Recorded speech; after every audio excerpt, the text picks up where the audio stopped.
मेरे प्रिय भगवत भक्तों, जब इंद्र ने अपने गुरु विश्वरूप का वध कर दिया और जब यह समाचार मिला त्वष्टा ऋषि को कि मेरे पुत्र विश्वरूप का वध कर दिया है इंद्र ने, तो एक बहुत बड़ा यज्ञ करके एक दैत्य को प्रकट किया है जिसका नाम है वृत्तासुर।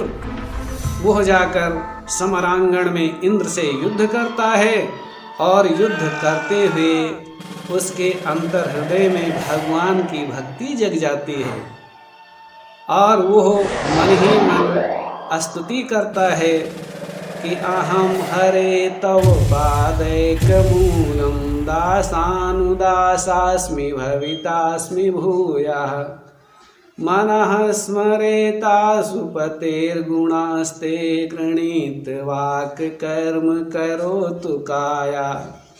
हे श्री हरि, आपके श्री चरणों में मेरा मन लगा रहे, मैं आपके दास भक्तों के चरणों का सेवक बना रहूं और मुझे स्वर्ग अपवर्ग की इच्छा नहीं है। मेरे तो आप एकमात्र आश्रय हैं। जैसे बछड़े को अपनी माता गऊ का सहारा रहता है कि माँ जंगल जाएंगी, घास चरकर आएंगी तो हमको दूध पीने को मिलेगा, जैसे एक छोटा सा चिड़िया का बच्चा जिसके पंख नहीं निकले होते हैं तो उसको सहारा होती है किसकी? उसको सहारा होती है अपनी चिड़िया माता की कि चुगा लेकर के आएंगी, मुंह में डालेंगी तो मैं खाऊंगा।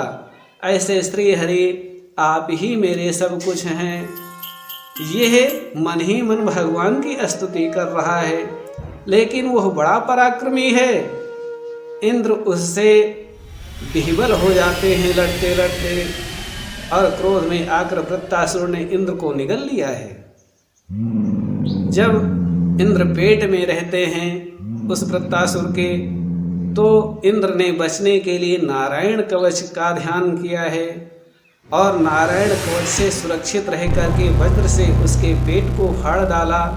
उस वृत्तासुर को भगवान की तो प्राप्ति हुई, लेकिन इंद्र बच गए। परीक्षित जी ने कहा कि उस असुर ने कौन सा ऐसा पुण्य किया कि अंत समय में उसकी भक्ति जागृत हुई, भगवान को याद किया। हे गुरुदेव, हमको बताएं।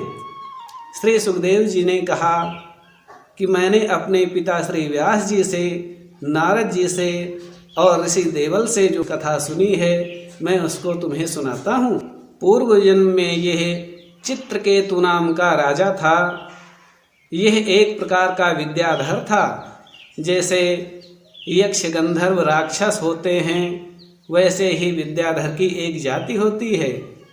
यह विद्याओं में निपुण था और एक बार उसके राज दरबार में घूमते टहलते श्राप और वरदान देने में समर्थ अंगिरा ऋषि आ गए। उनकी चित्रकेतु राजा ने बड़ी सेवा की और उस सेवा से प्रसन्न होकर के उन ऋषि ने कहा, हे राजन, तुम हमसे कुछ मांग लो। राजा ने कहा, हमारे राजमहल में आपकी कृपा से सब कुछ है, यदि देना चाहते हैं तो एक पुत्र दे दीजिए। कहा, हमारे यहाँ हजारों रानियां हैं लेकिन संतान नहीं है। तो अंगिरा ऋषि ने कहा, ठीक है, एक पुत्र होगा जो प्रसन्नता भी देगा और दुख भी देगा। ऐसा कहकर के चले गए। समय धीरे धीरे बीतता है। एक बालक होता है और वह बालक जब पैदा होता है तो राजा ने उपहार बांटने शुरू किए, गायें दान की, सोना चांदी दान किए। प्रसन्नता का वातावरण होता है।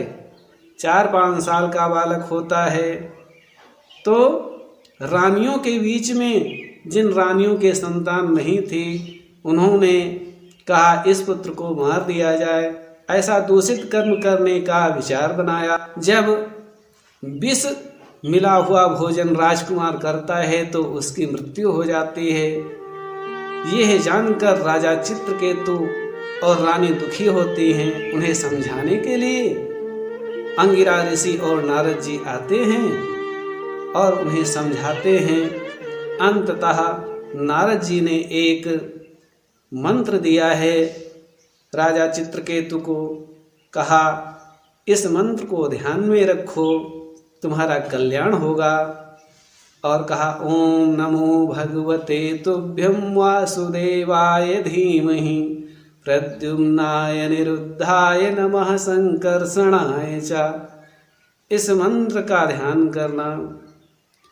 और वह राजा अपने दिव्य विमान पर बैठ करके हजारों वर्षों तक घूमता रहा। एक बार वह भगवान शिव जी के क्षेत्र में गया और अपने विमान पर चढ़े हुए नीचे क्या देखता है कि भगवान शिव जी अपनी प्रियतमा पत्नी गौरी जी को गोदी में लिए हुए हैं और सामने योगियों का समुदाय है, उनको ज्ञान प्रदान कर रहे हैं। भगवान शिव जी के प्रभाव को वह राजा चित्रकेतु नहीं समझता है और भगवान शिव जी का अपमान कर देता है। कहता है, यह दिखने में भोगी लगता है, ये योगियों को ज्ञान दे रहा है, इसने धर्म की मर्यादा का उल्लंघन किया है। ऐसा कहते हुए वो सामने शिव जी के जाता है। माता क्रोधित होती हैं और उन्हें श्राप देती हैं कि हे राजा चित्रकेतु, तेरे अंदर दुर्मति है, इसलिए तू दानव हो जा, असुर हो जाएगा। जब श्राप का दंड मिला तो हाथ जोड़ करके कहा उस राजा ने, हे माता क्षमा कर दीजिए। संसार में भगवान की इच्छा से 3 प्रकार के गुण प्रवाहित होते रहते हैं। सत्व रजतम, मेरे अंदर जो भाव हुआ है भगवान की इच्छा से हुआ है। हे माता, मैं इस श्राप को वापस लेने के लिए नहीं कहूँगा, लेकिन एक आशीर्वाद दीजिए कि भगवान श्री हरि के चरणों की भक्ति कभी जाए नहीं, इतनी दया करना। जब यह बात भगवान शिव जी ने सुनी तो भगवान शिव जी हंसने लगे। वह चित्रकेतु चला जाता है। भगवान शिव जी कहते हैं कि हे देवी, देखो, इस भक्त ने श्राप को लौटाने की बात नहीं कही, बल्कि यह कहा कि माता भगवान की भक्ति हृदय से जाए नहीं। कितनी सुंदर बात कही।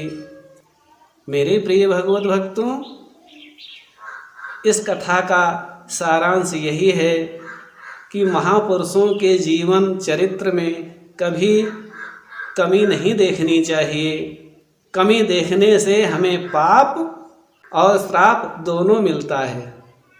आज की कथा यहीं पर। जय श्री राधे, जय श्री कृष्ण भगवान की।